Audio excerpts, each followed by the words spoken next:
Bueno, en esta clase vamos a hablar brevemente de lo que es el impacto de la independencia en las articulaciones y desarticulaciones regionales. En primer lugar, vamos a tener en cuenta que cuando la corona española empieza a sentir este proceso de independencia que van a vivir el continente americano o las colonias americanas, se genera, ¿no?, un ambiente hostil, un ambiente violento, donde obviamente van a entrar en puja intereses sociales, económicos, políticos, ¿sí?, dentro de todo esto, y va a traer consigo una desarticulación muy importante de las economías y estas políticas que fueron consolidadas durante el periodo borbónico, ¿sí? En primer lugar, tener en cuenta que estamos hablando de dos grandes, en principio, ¿no?, de dos grandes creación de virreinatos. Por un lado vamos a tener el de Nueva Granada, por el otro lado vamos a tener el del Río de la Plata, ¿sí? Y ustedes me podrán preguntar, y bueno, pero ¿cómo articulamos todo esto con la economía del Río de la Plata o con la economía salto jujeño, ¿sí?, en lo que hoy podemos decir que es Argentina, hoy recién, ¿sí? Bueno, en primer lugar, la economía rioplatense, como se imaginarán, al tener el puerto, tenía mucha actividad económica relacionada, en primer lugar, a la actividad portuaria, a la actividad de los barcos, y no solamente los astilleros y las reparaciones, sino que también había que alimentar a toda esa gente, trasladar alimentos, se necesitaban bolsas para poder aprovisionar esos alimentos, para trasladarlos de un lugar a otro, y ya verán que desde un marinero hasta una persona que estaba alrededor, todo era un negocio económico que se iba desarrollando, ¿sí? Así que por un lado tenemos el comercio ultramarino y por el otro lado vamos a tener lo que es la atracción potosina, ¿sí? Esto va a ser el motor de la economía de esta región, ¿sí? Estas actividades van a ir o van a conllevar o van a estar relacionadas también con todo lo que es el mercado de la producción o el ganado bovino, la producción de mulas y de una amplia gama de bienes y servicios necesarios para el funcionamiento del complejo rioplatense, ¿sí? Esto de los barcos que yo les explicaba, también se necesitaba traer textiles de Cochabamba, que eran muy demandados, como por ejemplo esto de los sacos que yo les decía, para aprovisionar y poder trasladar los alimentos de un lugar a otro. Ahora bien, la vinculación del espacio salto jujeño, ¿sí? Podemos decir que esto se fue formando una unidad que se fortaleció mucho por lazos familiares, sociales y económicos que le daban una identidad, ¿sí?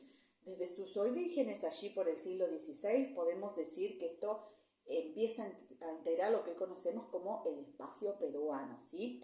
Y bueno, fue un esquema de organización y de producción donde en la propia región se podían, digamos, una región demandaba un bien, la otra región podía proveerle de ese alimento, de ese servicio o lo que fuera, ¿sí?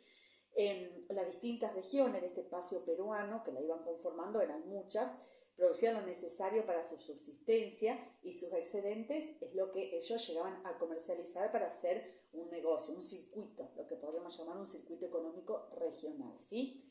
Obviamente que el desarrollo de la minería en esta zona alto peruana dio un impulso económico muy importante para aquel momento. Y la región salto jujeña fue que se incorporó a este espacio peruano a partir de la provisión de mulas, de ganado en pie más que nada, ¿sí? Y excelentes productivos locales que lo que podían hacer luego, lo que sí se producía y ya no lo necesitaban demandar, lo vendían, ¿sí?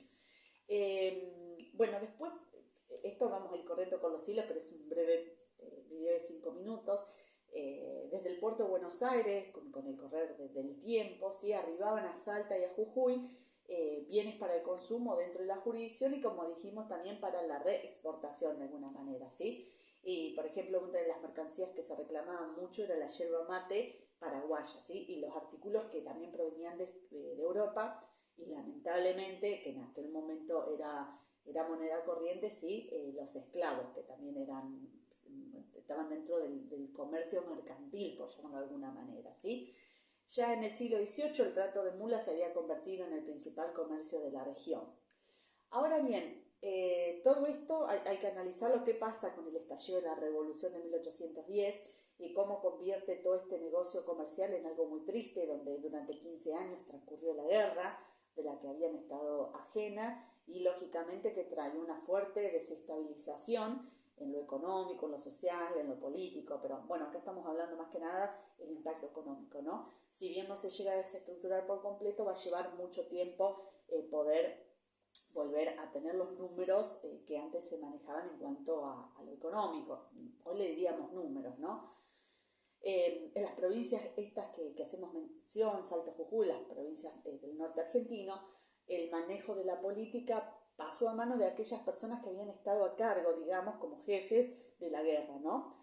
Que provenían mucho de sectores intelectuales, hacendados locales y grandes comerciantes.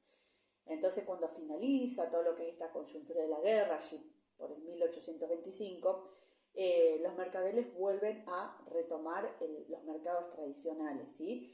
Y bueno, se activan otra vez estas vinculaciones con el puerto de Buenos Aires y con los mercados andinos. Sí, hay que tener en cuenta que el sector exportador encontró muchos escollos, muchos problemas para desarrollar la economía, porque no estaban en un buen momento económico. No olvidemos que la guerra demandaba, por ejemplo, una cantidad de ganado en pie para poder alimentar a los soldados, y eso era, ¿no?, un gasto que alguien tenía que afrontar, ya sea el Estado o los terratenientes que lo dieron. Entonces, bueno, fue todo muy despacio. Pero bueno, esto es una breve introducción hacia el tema. Muchas gracias.